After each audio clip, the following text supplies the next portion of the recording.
Assalamualaikum warahmatullahi wabarakatuh.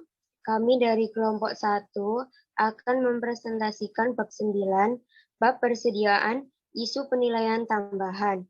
Saya Mufidatul Uma Adita dengan NIM 230.272 dengan teman saya Nahdiatul Uma dengan NIM 230.2068 dengan teman saya Fadiatul Istiqomah dengan NIM 230.2072.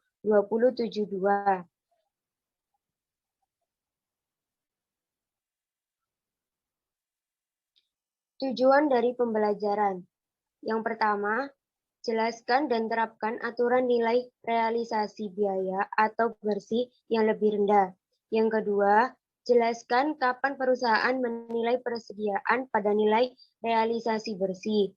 Yang ketiga, jelaskan kapan perusahaan menggunakan metode nilai penjualan relatif untuk menilai persediaan. Yang keempat, diskusikan masalah akuntansi terkait dengan komitmen pembelian. Yang kelima, tentukan persediaan akhir dengan menerapkan metode laba kotor. Yang keenam, tentukan persediaan akhir dengan menerapkan metode persediaan eceran.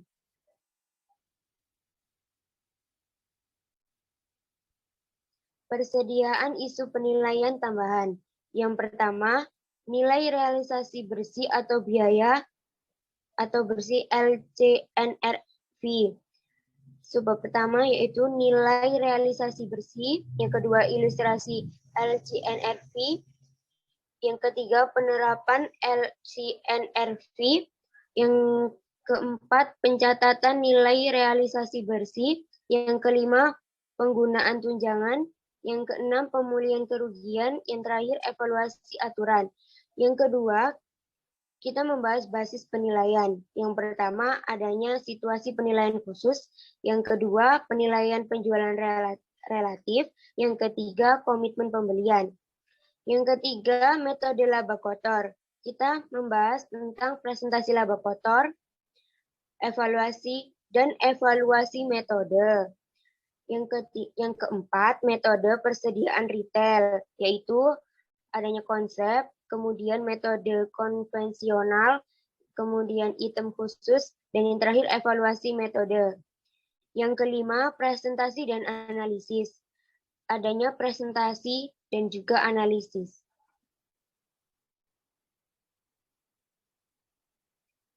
Yang pertama, nilai terendah dari biaya perolehan atau nilai realisasi neto.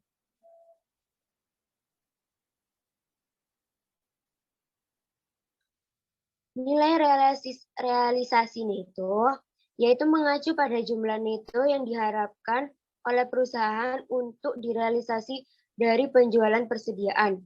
Nilai realisasi neto adalah estimasi harga penjualan dalam menyelesaikan dan estimasi biaya untuk melakukan penjualan.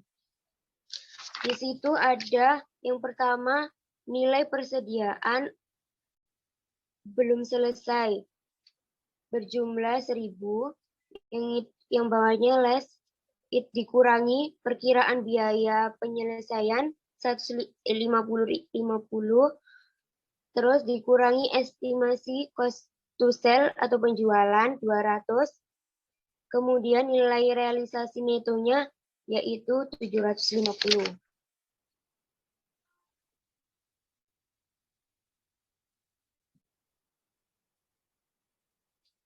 Metode penerapan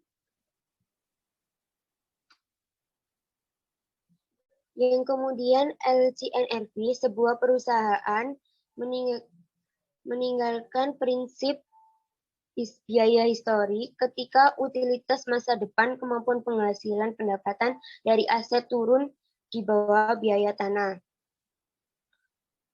Itu ada makanan. Di bawahnya ada bayam. Biaya perolehannya 8.000, nilai relasi netonya 120.000, nilai persediaan akhirnya 80.000. Kemudian ada wortel, nilai biaya perolehannya adalah 100.000, nilai relasi netonya 110.000, nilai persediaan akhirnya 100.000. Kemudian ada kacang potong. Biaya perolehannya 50.000, nilai relasinya 40.000, dan nilai persediaan akhirnya 40.000. Kemudian ada kacang-kacangan, biaya perolehan 90.000, nilai realisasi netonya 72.000, kemudian nilai akhirnya 72. Campuran sayuran 95.000, biaya perolehannya, nilai relasi netonya 92.000, kemudian nilai akhirnya 92.000. Jadi totalnya semuanya 384.000. Nilai persediaan akhir biaya perolehan 80.000 dipilih karena lebih rendah dari nilai relasi netonya. Kemudian nilai wortel biaya perolehannya 100.000 dipilih karena lebih rendah dari nilai relasi netonya. Kacang potong nilai relasi netonya 40.000 dipilih karena lebih rendah dari biaya perolehan.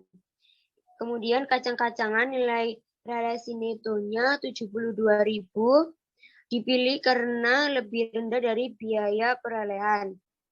Kemudian campuran sayuran nilai realisi netonya 92.000 dipilih karena lebih rendah dari biaya perolehannya.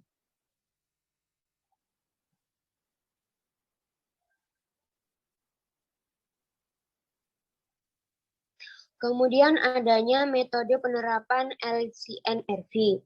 Yang pertama, dalam situasi tertentu, perusahaan menentukan harga persediaan atas dasar item demi item. Yang kedua, peraturan pajak di beberapa negara mengharuskan perusahaan menggunakan item individual. Yang ketiga, pendapatan individu item memberikan biaya terendah untuk mencapai tujuan keuangan tersebut. Yang keempat, metode harus diterapkan secara konsisten dari satu periode ke yang lain.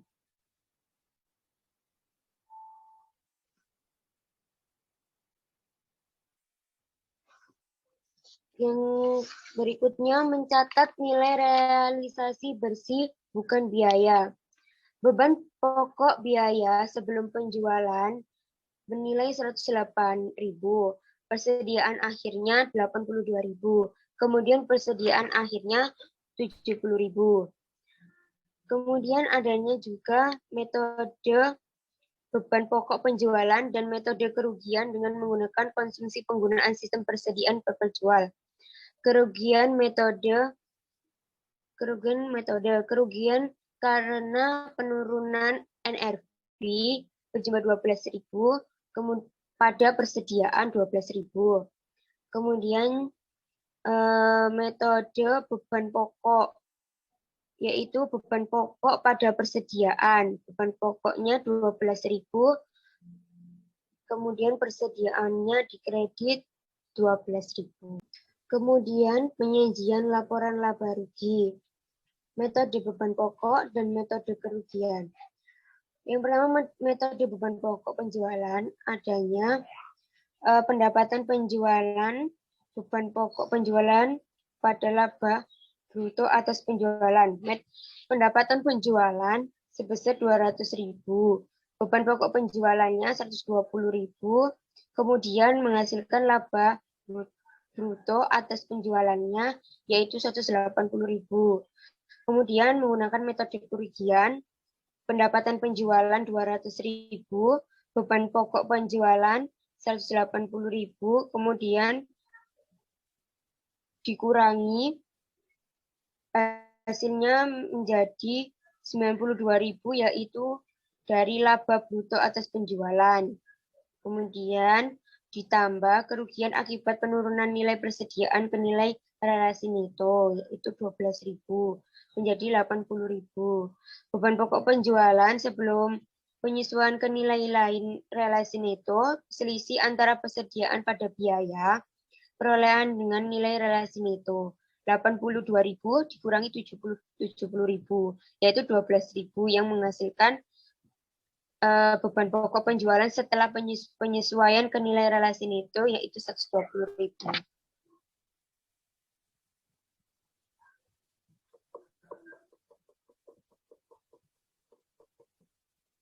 Selanjutnya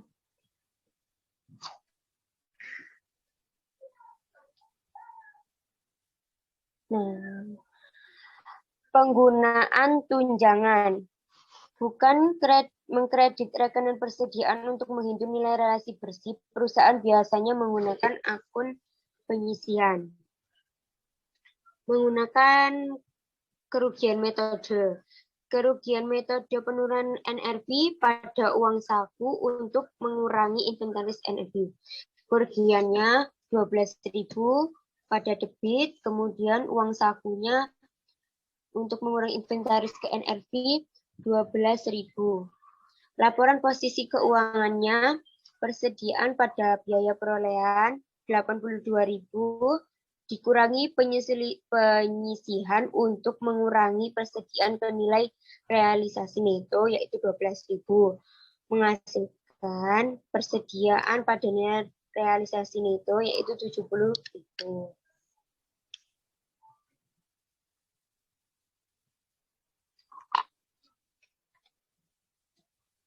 Kemudian pemulihan kerugian persediaan. Dalam periode setelah penurunan nilai, kondisi ekonomi dapat berubah sehingga nilai realisasi neto persediaan yang sebelumnya diturunkan nilainya mungkin menjadi lebih besar dari biaya perolehannya. Jurnal pembalik. Yang pertama, jurnal pembalik sejumlah yang dituliskan. Yang kedua, pembalikan terbatas sejumlah yang dituliskan. Melanjutkan contoh Ricardo menganggap nilai relasi bersih meningkatkan menjadi 74.000, peningkatannya 4.000. Kemudian Richard membuat entry berikut dengan menggunakan metode kerugian. Tunjangan, ini jurnalnya, tunjangan untuk mengurangi persediaan menjadi NNP pada pemulihan kerugian. Berjumlah 4.000 di debit, kemudian pemulihan kerugian persediaannya di kredit 4.000.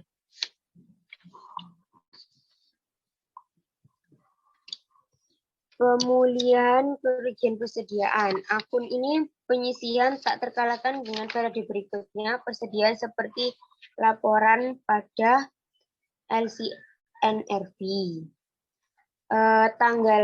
Pada tanggal 31 Desember, persediaan pada biaya perolehan 188.000, persediaan pada nilai realis netonya 176.000, jumlah yang dibutuhkan pada akun penyisihannya 12.000, penyesuaian saldo akun penyisihannya 12.000 naik.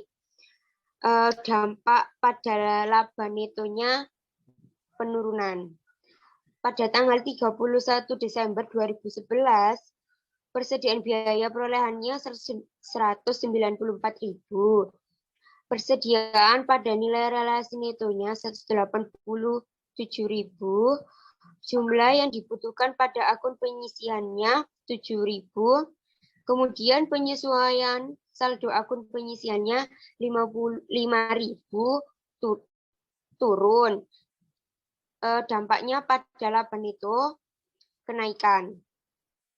Tanggal 31 Desember 2012, persediaan pada biaya persediaan dengan harga 173.000.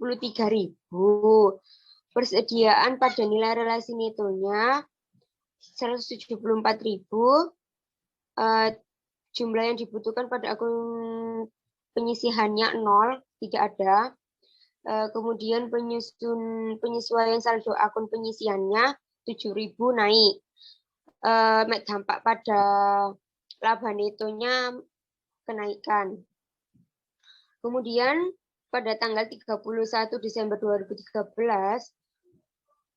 persediaan pada biaya perolehannya 182.000. Kemudian persediaan pada nilai relasi netonya 180.000. Jumlah yang dibutuhkan pada akun penyisihannya 2.000. Penyisihan pada saldo akun penyisihannya 2.000 naik. Dampak pada laba netonya penurunan. Itu persediaan tidak harus dilaporkan pada nilai biaya di atas.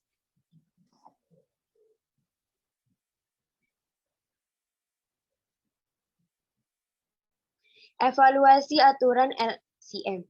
Beberapa kekurangan. Yang pertama, peningkatan nilai aset atau lebih dari biaya asli hanya transaksi pada titik penjualan. Yang kedua, penurunan nilai aset dan biaya transaksi terjadi pada periode kerugian utilitas bukan pada periode penjualan. Yang ketiga, inkonsistensi karena perusahaan mungkin menilai persediaan dengan biaya dalam 1 tahun dan nilai realisasi bersih di tahun depan. Yang ketiga, LCNRV nilai persediaan konservatif laba bersih untuk tahun di mana perusahaan mengambil kerugian pasti lebih rendah. Yang terakhir, laba bersih periode berikutnya mungkin lebih tinggi dari normal jika penurunan harga diharapkan tidak terwujud. Assalamualaikum warahmatullahi wabarakatuh. Saya Fadiatul Istiqomah NIM 230-2072 akan melanjutkan presentasi yang tadi. Saya melanjutkan bab 2, yaitu basic penilaian.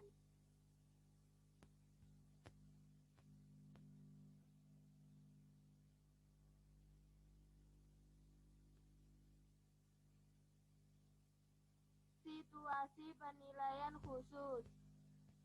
Berangkat dari LCNRV dapat diterapkan dengan kondisi biaya sulit ditentukan. Barang dapat segera dipasarkan dengan harga yang sesuai. Unit produk yang dapat dipertukarkan. To come situation in which NRV is the general rule, aset pertanian, komoditas yang dimiliki oleh broker, trader. Persediaan agrikultur, NRV, aset biologis, diklasifikasikan sebagai aset tidak lancar adalah hewan atau tanaman seperti domba, sapi, pohon buah-buahan atau tanaman kapas. Aset biologis diukur pada pengakuan awal dan pada setiap akhir periode pelaporan pada nilai wajar dikurangi biaya untuk menjual NRV. Perusahaan mencatat keuntungan atau kerugian akibat perubahan NRV aset biologi. Ilustrasi akuntansi agrikultur pada nilai realisasi neto. PT bisa menghasilkan susu untuk dijual. PT bisa beroperasi 1 Januari 2011 dengan membeli 420 ekor sapi perah susu. 460 Bancroft memberikan informasi terkini dengan sapi perahan. Sapi perah. Nilai tercatat 1 Januari 2011. Perubahan nilai wajar karena pertumbuhan dan perubahan harga 35.000. Penurunan nilai wajar karena panen 1.200. Perubahan nilai tercatat 33.800. Nilai tercatat 31 Januari 2011 493.800. Susu dipanen selama Januari 36.000. Nilai tercatat diukur pada nilai wajar biaya untuk menjual atau nilai realisasi bersih. Nilai wajar sapi perah ditentukan berdasarkan harga pasar ternak filial age, breed, and genetic. Susu pada awalnya diukur pada nilai wajarnya dikurangi biaya untuk menjual atau nilai realisasi bersih. Pada saat pemerahan, nilai wajar susu ditentukan berdasarkan harga pasar di daerah setempat.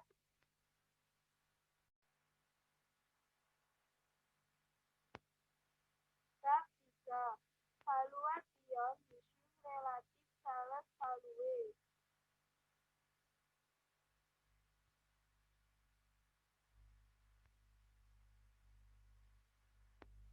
Bab 3.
Perubahan nilai tercatat sapi perah.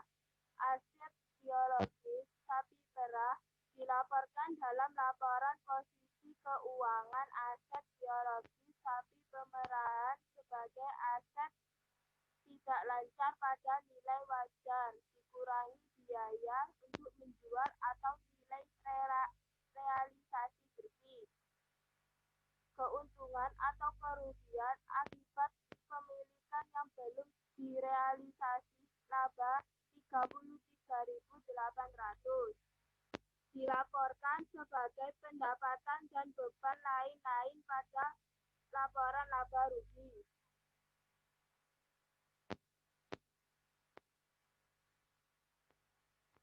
Perubahan nilai tercatat sapi perah.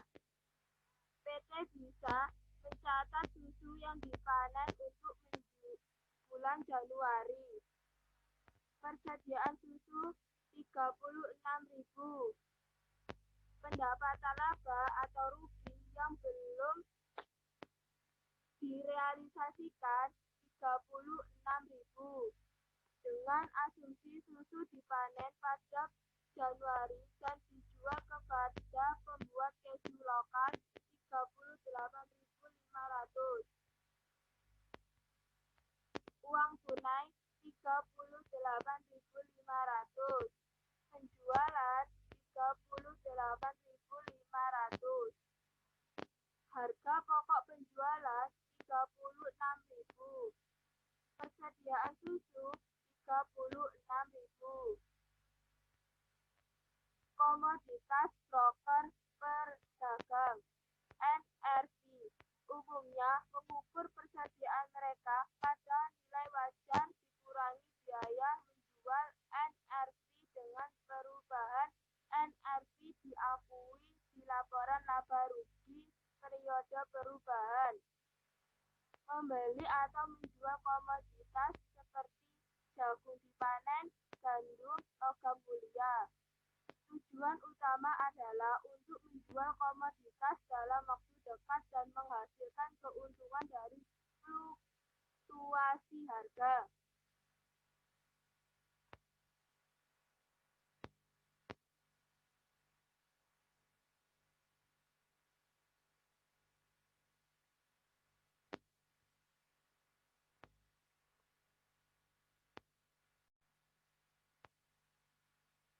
Bab 3. Valuation issue relative sales value.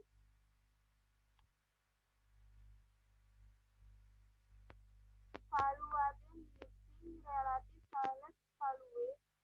Perusahaan Larsen Realty membeli sebidang tanah yang tidak dikembangkan seharga 55.000. Tanah ini diperbaiki dan dibagi lagi menjadi kafling bangunan dengan biaya tambahan 30.000. Semua kafling bangunan ini berukuran sama, tetapi karena perbedaan lokasi ditawarkan untuk dijual dengan harga berbeda sebagai berikut. Biaya operasional yang dialokasikan untuk proyek ini berjumlah 18.200.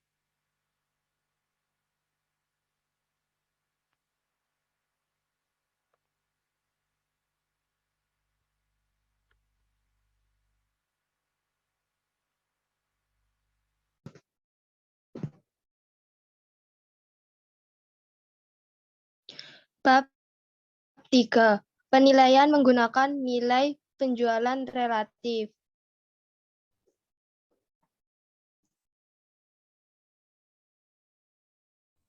Penilaian menggunakan nilai penjualan relatif. Perusahaan Larsen Realty membeli sebidang tanah yang tidak dikembangkan seharga 55.000. Tanah ini diperbaiki dan dibagi lagi menjadi kafling bangunan dengan biaya tambahan 30.000. Semua kafling bangunan ini berukuran sama, tetapi karena perbedaan lokasi ditawarkan untuk dijual dengan harga berbeda sebagai berikut. Biaya operasional yang dialokasikan untuk proyek ini berjumlah 18.200. Grup 1, no of lot 9, price per lot 3.000, lots unsold at year end 5. Grup 2, 15, 4.007. Grup 3, 19, 2.002.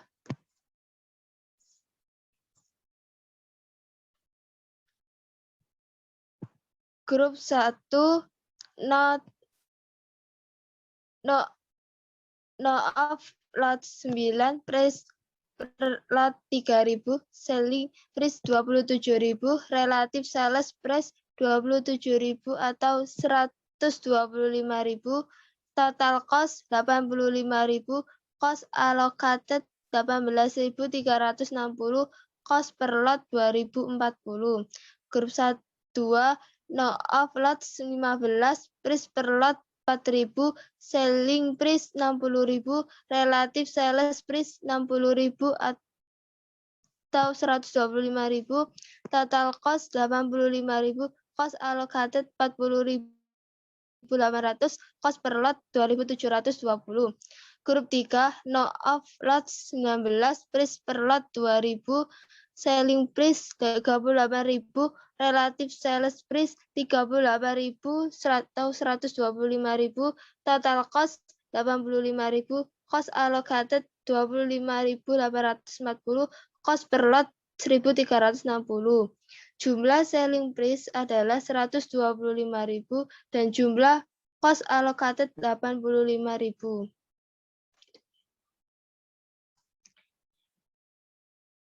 Grup 1, slot 4, price per lot 3.000, total sales 12.000, cost per lot 2.040, total cost of goods 8.160. Grup 2, slot 8, price per lot 4.000, total sales 32.000, cost per lot 2.720. Total cost of goods 21.760. Grup 3, lot sold 17, price per lot 2.000, total sales 34.000, cost 1.360, total cost of goods 23.120. Total sales semuanya menjadi 78.000, total cost of goods total semuanya menjadi 53.040. Calculation of net income sales 78.000, cost of goods sold 53.040, gross profit 24.960, expense 18.200, net income 6.760.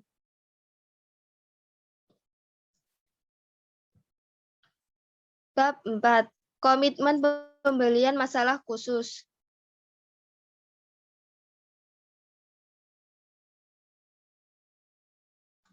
Komitmen pembelian masalah khusus. Yang pertama, dalam banyak bisnis, kelangsungan hidup perusahaan tergantung pada persediaan barang dagangan.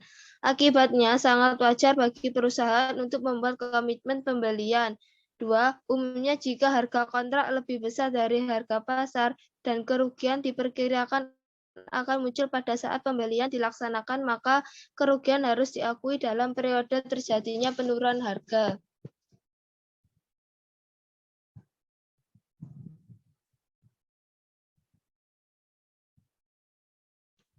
Komitmen pembelian masalah khusus.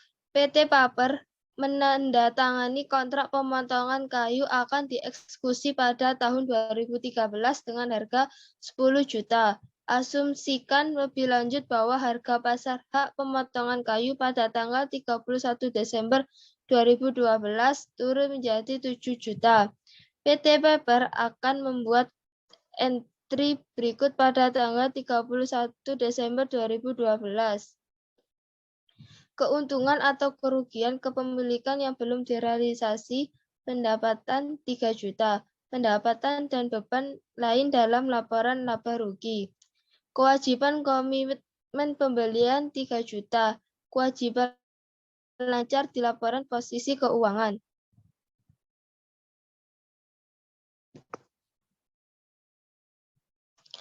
Komitmen pembelian masalah masalah khusus. Ketika PT Paper menebang kayu dengan biaya 10 juta, jurnal berikut. Pembelian atau persediaan 7 juta, kewajiban komitmen pembelian 3 juta, uang tunainya 10 juta. Asumsikan pemerintah mengizinkan PT Paper menurunkan harga kontraknya dan oleh karena itu komitmennya sebesar 1 juta. Kewajiban komitmen pembelian 1 juta. Keuntungan atau kerugian kepemilikan yang belum direalisasi pendapatan 1 juta.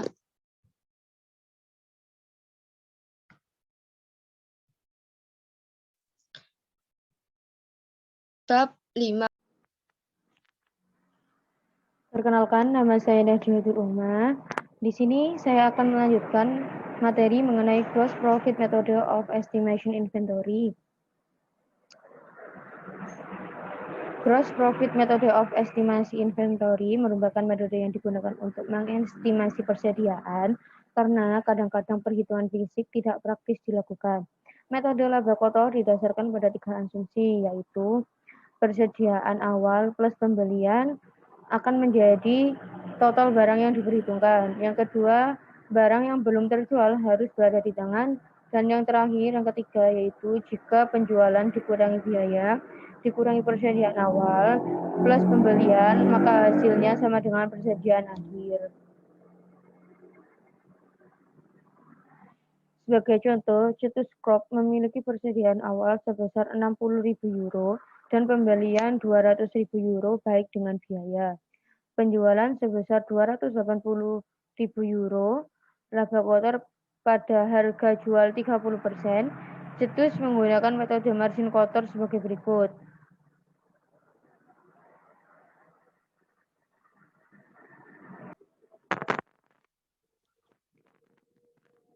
Beginning inventory at cost atau persediaan awal sebesar 60.000 euro dan pembelian atau purchase at cost sebesar 200.000 euro. Nantinya ditambah menjadi quote available at cost atau persediaan barang yang akan dijual sebesar 260.000 euro. Dan penjualan sebesar 280.000 euro nantinya akan dikurangi dari gross profit atau laba kotor 30% dari 280.000 euro, jadinya 84.000 dan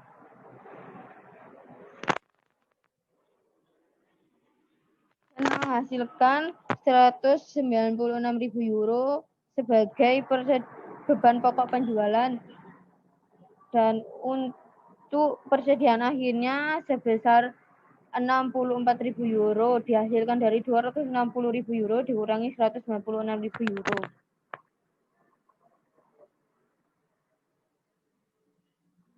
Cumulative of gross profit percentage.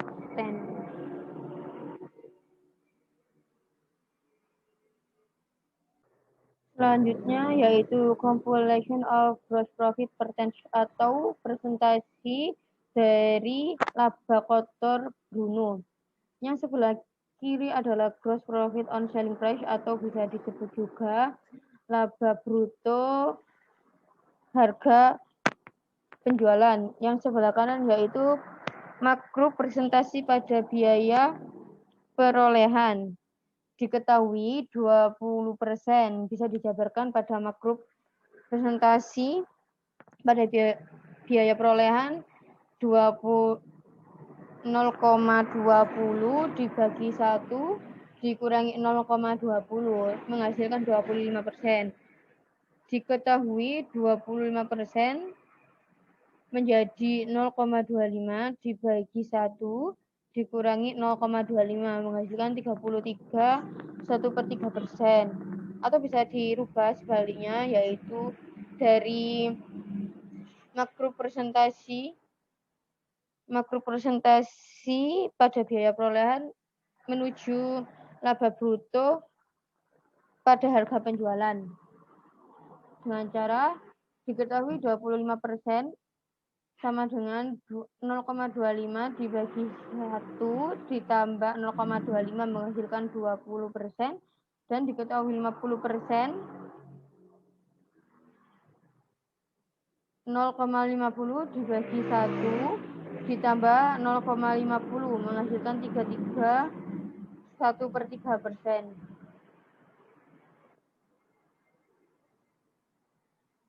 Untuk evaluasi gross profit metode ini, kekurangannya yang pertama memberikan estimasi persediaan akhir, yang kedua menggunakan presentasi masa lalu dalam perhitungan, yang ketiga tingkat laba kotor mungkin tidak representatif, yang keempat biasanya tidak dapat ditemukan untuk tujuan pelaporan keuangan. IFRS memerlukan persediaan fisik sebagai verifikasi tambahan.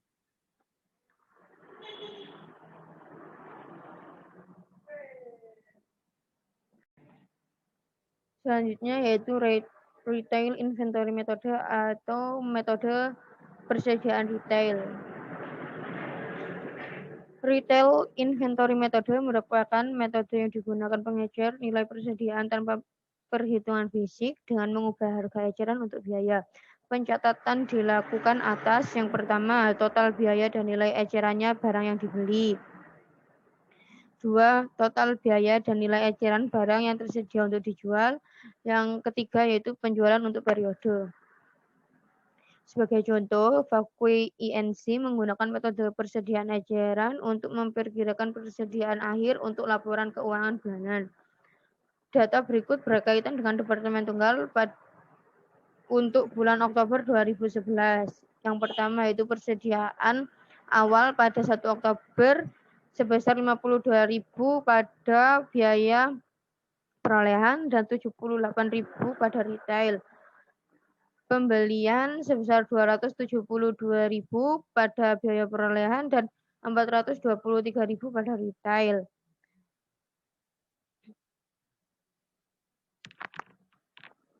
Pengiriman masuk sebesar 16.600 pada biaya perolehan.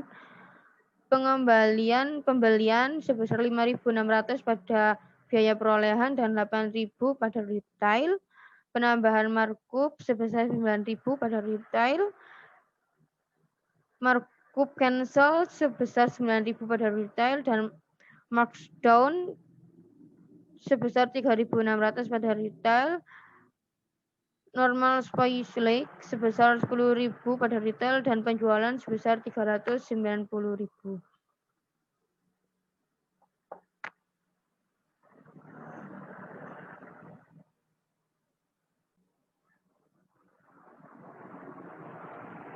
Penghitungan menggunakan metode konvensional.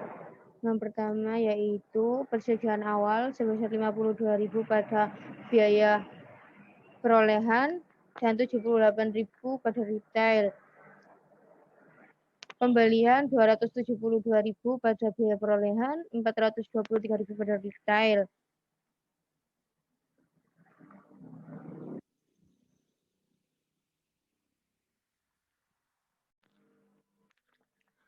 Selanjutnya yaitu retail inventory metode atau metode persediaan retail.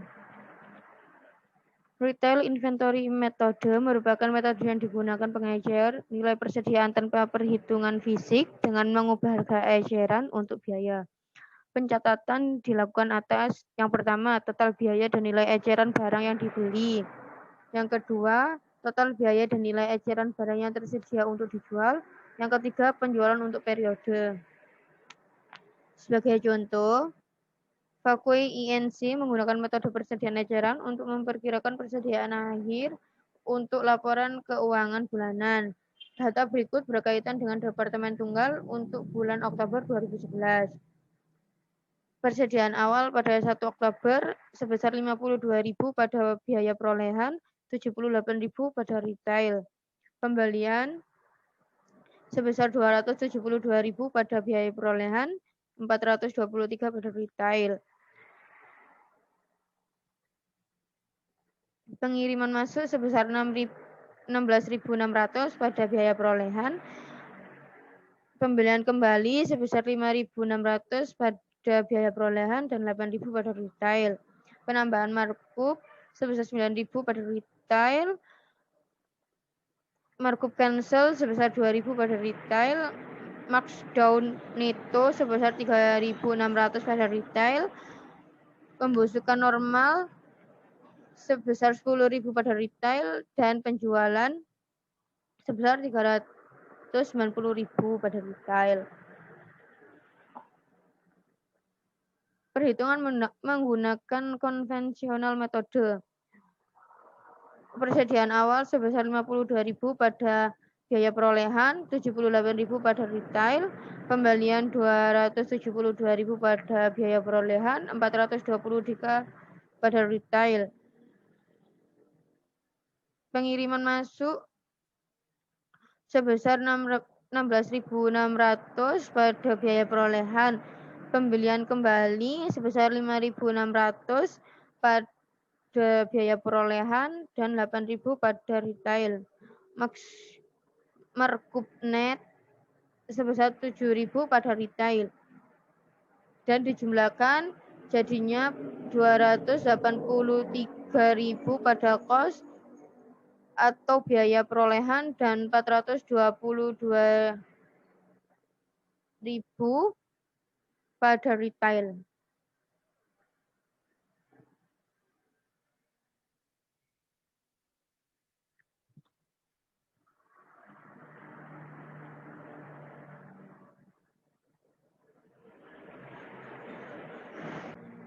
Perhitungan menggunakan konvensional metode. Yang pertama, persediaan awal sebesar 52.000 ditambah pembelian sebesar 272.000 ditambah pengiriman masuk sebesar 16.600 dikurangi pembelian kembali sebesar 5.600 dan menghasilkan penambahan periode tahunan berjalan sebesar 283.000 pada biaya perolehan. Untuk retailnya, persediaan awal sebesar 78.000 ditambah pembelian 423.000 dikurangi pembelian kembali sebesar 8.000 ditambah markup net sebesar 7.000. Jadinya 422.000 untuk penambahan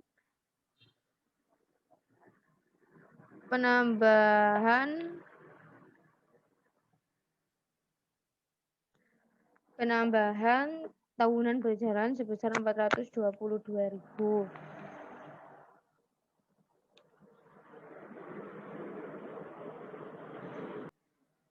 Untuk barang bagus yang dapat dijual sebanyak 335.000 untuk biaya perolehan dan 500.000 untuk retail. Dan nantinya 335.000 dibagi 500.000 akan menghasilkan 67% pada cost to retail persen atau biaya perolehan untuk retail sebesar 67%. Untuk markdown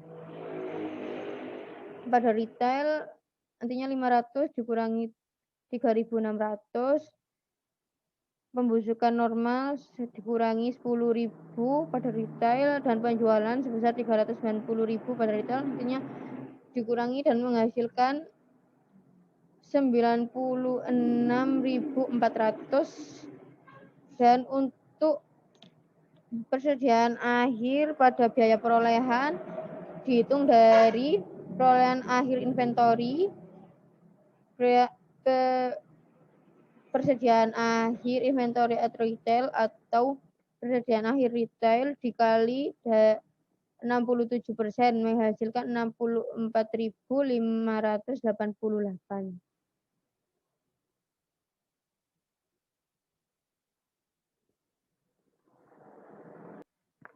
Selanjutnya yaitu menggunakan biaya perolehan metode. Yang pertama, persediaan awal sebesar 52.000 pada biaya perolehan, pembelian 272.000 ditambah pengiriman masuk 16.600 dikurangi pembelian kembali menghasilkan penambahan tahunan berjalan sebesar 283.000 pada biaya perolehan.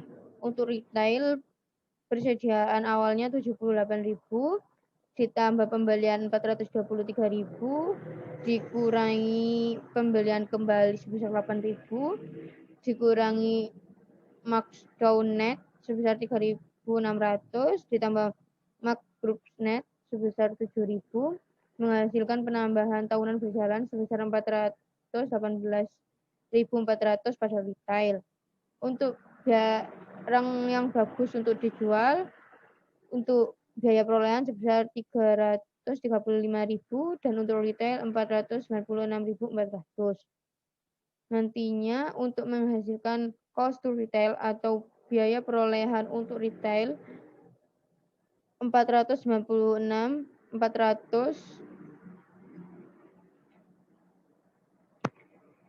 nantinya 335.000 dibagi 496.400 menghasilkan 67,49%.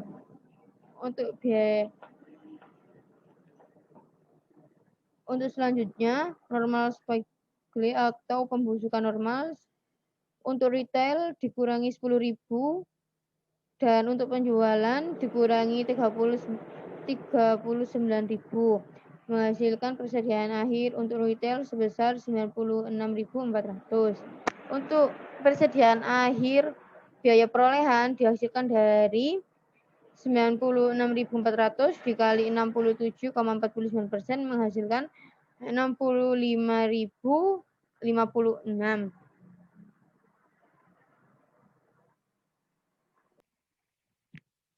Untuk evaluasi metode persediaan retail ini banyak digunakan karena yang pertama, laba bersih dapat dihitung tanpa menghitung secara fisik dari persediaan. Yang kedua, mengontrol kekurangan persediaan. Yang ketiga, mengatur kuantitas persediaan di tangan. Yang keempat, untuk informasi akuntansi. Selanjutnya, yaitu presentasi dan analisis.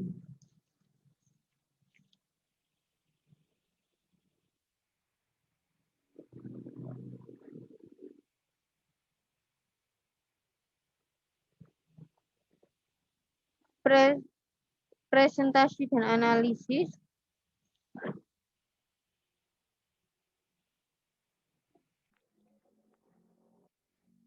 standar akuntansi memerlukan pengungkapan laporan keuangan dari item-item yang berhubungan dengan persediaan berikut. Yang pertama, kebijakan akuntansi yang digunakan dalam mengukur persediaan, termasuk rumus-rumus biaya yang digunakan, yaitu rata-rata tertimbang dan FIFO, atau bisa disebut dengan weighted average dan FIFO. Yang kedua, yaitu jumlah tercatat keseluruhan persediaan total dan jumlah tercatat dalam setiap klarifikasi. Yang ketiga, jumlah catatan tersedia yang dicatat pada nilai wajar yang dikurangi biaya untuk menjual. Yang keempat, jumlah persediaan yang diakui sebagai beban dalam periode berjalan.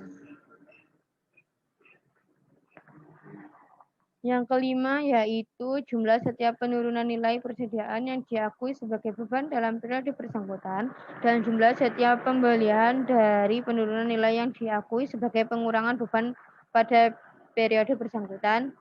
Yang keenam, yaitu kondisi atau peristiwa yang menyebabkan pembalikan dari penurunan nilai persediaan. Yang ketujuh, yaitu jumlah tercatat persediaan yang dijamin sebagai efek atau liabilitas jika ada.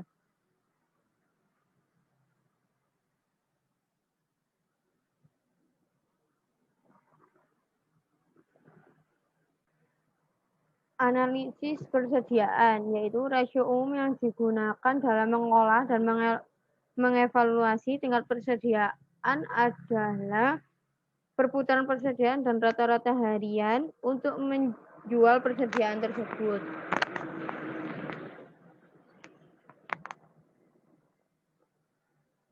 Sekian presentasi yang dapat kelompok kami sampaikan, kurang lebihnya mohon maaf.